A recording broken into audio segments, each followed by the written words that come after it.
കർത്താവിൻ്റെ അതിപരിശുദ്ധമായ നാമം വാഴ്ത്തപ്പെടട്ടെ. ഇന്നേ ദിവസം നമ്മുടെ ധ്യാനത്തിനും വിചിന്തനത്തിനുമായിട്ട് സഭ നമുക്ക് നൽകിയിരിക്കുന്ന സുവിശേഷ ഭാഗം വിശുദ്ധ ലൂക്കോസിൻ്റെ സുവിശേഷം 10-ാം അധ്യായം 21 മുതൽ 24 വരെയുള്ള തിരുവചന ഭാഗമാണ്.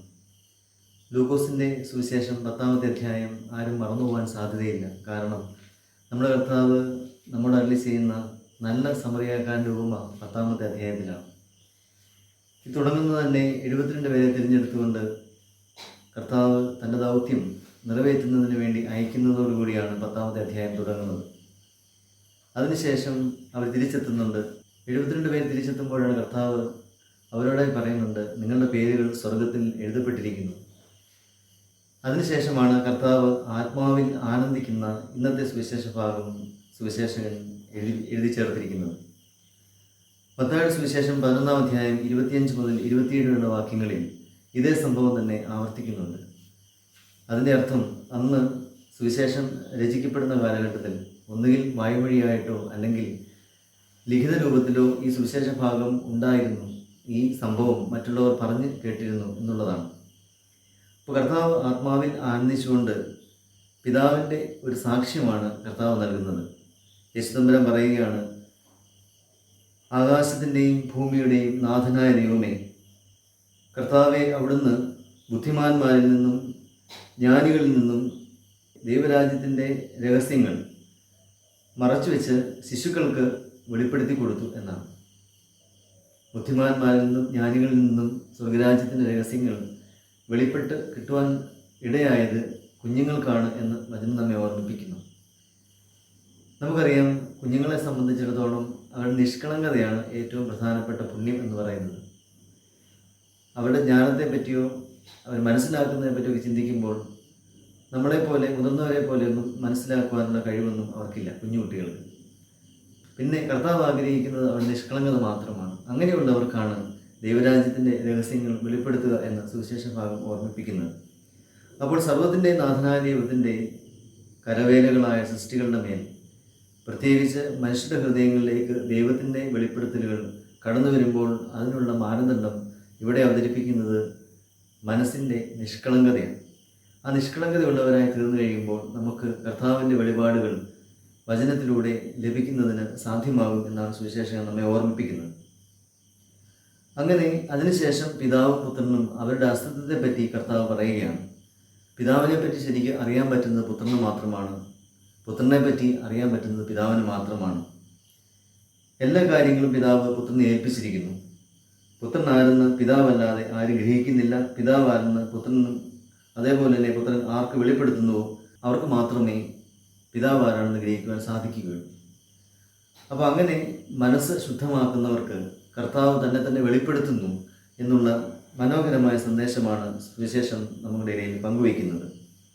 എന്നിട്ട് ശിഷ്യന്മാരോട് നേരെ തിരിഞ്ഞിട്ട് കർത്താവ് പറയുകയാണ്, നിങ്ങൾ കാണുന്ന നിങ്ങളുടെ കണ്ണുകൾ ഭാഗ്യമുള്ളവർ. അനേകായിരം മനുഷ്യരെ കാണുവാൻ ആഗ്രഹിച്ചിരുന്നു. രാജാക്കന്മാർ ആഗ്രഹിച്ചു, പ്രവാചകന്മാർ ആഗ്രഹിച്ചു.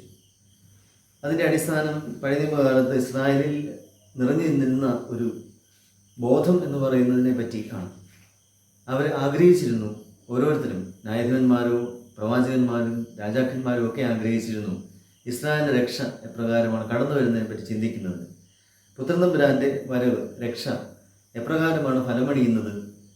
വളരെ നാൾക്ക് മുമ്പേ ഏദൻ തോട്ടത്തിൽ വെച്ച് കർത്താവ് പിതാവാം ദൈവം വാഗ്ദാനം ചെയ്ത രക്ഷ എപ്രകാരമാണ് മനുഷ്യർക്ക് അനുഭവവേദ്യമാവുന്നതിനെ പറ്റി ചിന്തിച്ച് അത് ആകാംക്ഷപൂർവ്വം കാത്തിരുന്ന ഒരു ജനതയുടെ മനസ്സിൻ്റെ അവബോധത്തെ പറ്റിയാണ് ഇവിടെ കർത്താവ് ഓർമ്മിപ്പിക്കുന്നത്.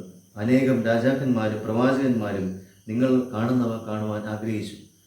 പഴയ നിയമത്തിലേക്ക് പോകുമ്പോൾ നമുക്കറിയാം, ഉൽപ്പത്തി പുസ്തകം 49-ാം അധ്യായം 18-ാമത്തെ വാക്യത്തിൽ യാക്കോബ് തൻ്റെ മക്കളെ അനുഗ്രഹിച്ചതിന് ശേഷം അതിനിടയ്ക്ക് ഒരു വാക്യം എഴുത്തുകാരൻ എഴുതി ചേർത്തിട്ടുണ്ട്, കർത്താവെ, നിന്റെ രക്ഷ ഞാൻ കാത്തിരിക്കുന്നു. കർത്താവെ, നിന്റെ രക്ഷ ഞാൻ കാത്തിരിക്കുന്നുവെന്ന് യാക്കോബ് പറയുന്നതായിട്ട് വചനഭാഗത്ത് നമ്മൾ കാണുന്നുണ്ട്. സംഖ്യാപുസ്തകം 24-ാം അധ്യായം 17-ാമത്തെ വാക്യത്തിൽ നമ്മൾ കാണുന്നുണ്ട്, ഇസ്രായേൽ അല്ലാത്ത പ്രവാചകൻ, അദ്ദേഹം ബാലാമാണെങ്കിൽ പറയുന്ന ഇപ്രകാരമാണ്, യാക്കോബിൽ നിന്ന് ഒരു നക്ഷത്രം ഉദിക്കും, ഇസ്രായേലിൽ നിന്ന് ചെങ്കോലുയരും. ഇങ്ങനെ അനേകായിരം മനുഷ്യരുടെ പ്രതീക്ഷയായി, രക്ഷയുടെ വാഗ്ദാനമായി അത് ഫലമണിയുന്നത് പുതിയ നിയമത്തിലാണ്, കർത്താവിൻ്റെ വരവോടുകൂടിയാണ്. ആ വലിയ സന്ദേശം അവരുടെ മുമ്പിൽ അവതരിപ്പിക്കപ്പെട്ട് ആ കാലഘട്ടത്തിൽ ജീവിച്ചിരുന്നവരുടെ കണ്ണുകളെ പറ്റിയാണ് കർത്താവ് പറയുന്നത്. നിങ്ങൾ കണ്ണുകൾ ഭാഗ്യമുള്ളവയാണ്, അനേകം മനുഷ്യർ കാണുവാൻ ആഗ്രഹിച്ചു എങ്കിലും അവർ കണ്ടില്ല. നിങ്ങൾ കേൾക്കുന്നവ കേൾക്കുവാൻ ആഗ്രഹിച്ചു എന്നിട്ട് കേട്ടില്ല. അങ്ങനെ ഒരു മനോഹരമായ വാക്യത്തോടു കൂടിയാണ് ഈ വചനഭാഗം അവസാനിക്കുന്നത്. അങ്ങനെ നാം ചിന്തിക്കുമ്പോൾ എന്താണ് ഇവർ കണ്ടത്, എന്താണ് കേട്ടത്? ദൈവരാജ്യത്തിൻ്റെ രഹസ്യങ്ങൾ, ദൈവരാജ്യത്തെ പ്രാപിക്കുന്നതിന് എന്തൊക്കെ ചെയ്യണം എന്നുള്ള മനോഹരമായ കുറുക്കുവഴികളാണ് കർത്താവ് നമ്മെ പഠിപ്പിച്ചത്. അങ്ങനെ അതിൻ്റെ അർത്ഥങ്ങൾ മനസ്സിലാക്കി തരുന്നതിന് വേണ്ടിയാണ് കർത്താവ് ലോകത്തിലേക്ക് വന്നത്, കർത്താവ് മനുഷ്യനായി ജീവിച്ച് കാണിച്ചത്. അപ്പോൾ കർത്താവിനോടൊപ്പം ജീവിച്ചിരുന്ന മനുഷ്യരുടെ കണ്ണുകളെ പറ്റിയാണ് കർത്താവിനെ പ്രതിപാദിക്കുന്നത്. അവർ കേട്ട കാര്യങ്ങളെ പറ്റിയാണ് കർത്താവ് പറയുന്നത്. 2000 വർഷങ്ങൾക്ക് മുമ്പുള്ള മനുഷ്യൻ്റെ മനസ്സിലേക്ക് നമുക്കൊന്ന് കടന്നു ചെല്ലാം. എന്തുകൊണ്ട് ആ മനുഷ്യർക്ക് ഇതൊന്നും മനസ്സിലാകാതെ പോയി എന്ന് ചോദിച്ചാൽ, അല്ലെങ്കിൽ കുറച്ച് പേർക്കൊന്നും മനസ്സിലായില്ല, അല്ലെങ്കിൽ കുറേ പേർക്കൊക്കെ മനസ്സിലായിട്ടുണ്ട്, ശരിയായിട്ട് മനുഷ്യർ ഗ്രഹിക്കാൻ കഴിഞ്ഞില്ല എന്ന് പറഞ്ഞ് നമ്മൾ ചിന്തിക്കുമ്പോൾ അതിൻ്റെ അർത്ഥം നമ്മുടെ ഇടയിലാണ് ഇന്ന് കർത്താവ് വന്ന് ജീവിച്ചതെങ്കിൽ നമുക്ക് ചിലതൊക്കെ മനസ്സിലാക്കാൻ പാടായിരുന്നു. 2000 വർഷങ്ങളോളം പഴക്കം ചെന്ന, 2000 വർഷങ്ങളോളം വചനത്തിന് സാക്ഷ്യം നൽകുന്ന സഭയിലാണ് നമ്മളായിരിക്കുന്നത്. നമുക്ക് കർത്താവിനെക്കുറിച്ച് പറഞ്ഞു തരുന്നതിന്, കാര്യങ്ങൾ മനസ്സിലാക്കുന്നതിന് വ്യത്യസ്തമായ ഭാവങ്ങളും അതോടൊപ്പം തന്നെ ചിന്തകളുമുണ്ട്. അത് നമുക്ക് മനസ്സിലാക്കി തരുന്നുണ്ട്. യേശുതമ്പുരാൻ എന്തിനാണ് ലോകത്തിലേക്ക് വന്നത്, മനുഷ്യാവതാരത്തിൻ്റെ രഹസ്യം എന്തായിരുന്നു, രക്ഷാകര രഹസ്യം എങ്ങനെ പൂർത്തിയാക്കപ്പെട്ടു എന്നത്. പക്ഷേ കർത്താവ് ലോകത്തിലേക്ക് വന്ന ആ സമൂഹത്തിൽ എല്ലാവർക്കും കർത്താവാണെന്ന് പോലും അറിയില്ലായിരുന്നു. അങ്ങനെയുള്ളൊരു ജനതയുടെ മനസ്സിൻ്റെ ബോധത്തിലേക്ക് നമ്മൾ കടന്നു ചെല്ലുമ്പോൾ നമ്മളൊക്കെ എന്തുമാത്രം ഭാഗ്യമുള്ളവരാണ് എന്നാണ് നമ്മൾ ചിന്തിക്കേണ്ടത്. ഈ ഭാഗ്യം ശരിയായിട്ട് നമ്മൾ വിനിയോഗിക്കുന്നുണ്ടോ എന്നുള്ളതാണ് രണ്ടാമത്തെ ചിന്ത എന്ന് പറയുന്നത്. നമുക്ക് ജീവിക്കാം, നമ്മൾ കാര്യങ്ങൾ ചെയ്ത് ജീവിക്കാം, മനസ്സിലാക്കി ജീവിക്കുവാനൊക്കെ അവസരമുള്ളപ്പോഴും ദൈവത്തെ മനസ്സിലാക്കുന്നതിന്, നമ്മുടെ കണ്ണുകൾ കൊണ്ട് ശരിയായ കർത്താവിനെ കാണുന്നതിന്, നമ്മുടെ ചെവി കൊണ്ട് നല്ലത് മാത്രം കേൾക്കുന്നതിന് നമുക്ക് സാധിക്കുന്നുള്ളൂ. ഈ ലോകത്തിൽ ഏറ്റവും കൂടുതൽ നമുക്കായിരിക്കേണ്ട ഈ ചിന്തയാണ് നമ്മളെ പ്രചോദിപ്പിക്കേണ്ടത്. 2000 വർഷങ്ങൾക്കപ്പുറം നടന്ന ഒരു കാര്യം ഇന്നും മനുഷ്യരെ പ്രചോദിപ്പിക്കുന്നുണ്ടെങ്കിൽ അതിൻ്റെ അർത്ഥം അതിന് അതിൻ്റേതായ മൂല്യം ഉണ്ട് എന്നുള്ളത് കൊണ്ടാണ്. ആ സത്യവിശ്വാസത്തെ മുറുകെ പിടിച്ചുകൊണ്ട് അനേകായിരം മനുഷ്യർ ഇസ്രായേൽ കാണുവാൻ ആഗ്രഹിച്ചത് കാണാൻ കഴിഞ്ഞ നമ്മുടെ കണ്ണുകളും ഭാഗ്യമുള്ളവയാണ്. അനേകായിരം രാജാക്കന്മാരും പ്രവാചകന്മാരും കേൾക്കുവാൻ ആഗ്രഹിച്ച കാര്യം കേൾക്കുവാൻ കഴിഞ്ഞ നമ്മുടെ ചെവികളും ഭാഗ്യമുള്ളവയാണ്. അപ്പോൾ ആ ഭാഗ്യത്തിലേക്ക്, അതിൻ്റെ പൂർണ്ണതയിലേക്ക് കടന്നു വരാൻ നമുക്ക് പരിശ്രമിക്കാം. വചനഭാഗത്തിലൂടെ പോകുമ്പോൾ ഹൃദയം തുറന്നുകൊണ്ട് കർത്താവിനോട് പ്രാർത്ഥിക്കാം. കർത്താവെ, അങ്ങയെ കാണുന്നതിന് അങ്ങയുടെ വെളിപ്പെടുത്തൽ നിഷ്കളങ്കമായ ഞങ്ങളുടെ ജീവിത രീതികളിലേക്ക് കടന്നു വന്ന്, ജീവിതചര്യയിലേക്ക് കടന്നു വന്ന്, ജീവിതത്തിലേക്ക് കടന്നു വന്ന് ഞങ്ങളെ കൂടുതലായിട്ട് അനുഗ്രഹിക്കുന്നതിന്, ഞങ്ങളെ വഴി നടത്തുന്നതിന്, അങ്ങേ വചനം ശരിയായിട്ട് കേട്ട് മനസ്സിലാക്കി അവ മാത്രം കേൾക്കുന്നതിനുള്ള ചെവികൾ ഞങ്ങൾക്ക് നൽകുന്നതിന് വേണ്ടി നമുക്ക് പ്രാർത്ഥിക്കാം. സർവശക്തനായ ദൈവം നമ്മെ എല്ലാവരെയും അനുഗ്രഹിക്കട്ടെ. പിതാവിൻ്റെയും പുത്രൻ്റെയും പരിശുദ്ധാത്മാവിൻ്റെ തിരുനാമത്തിൽ ആമേൻ.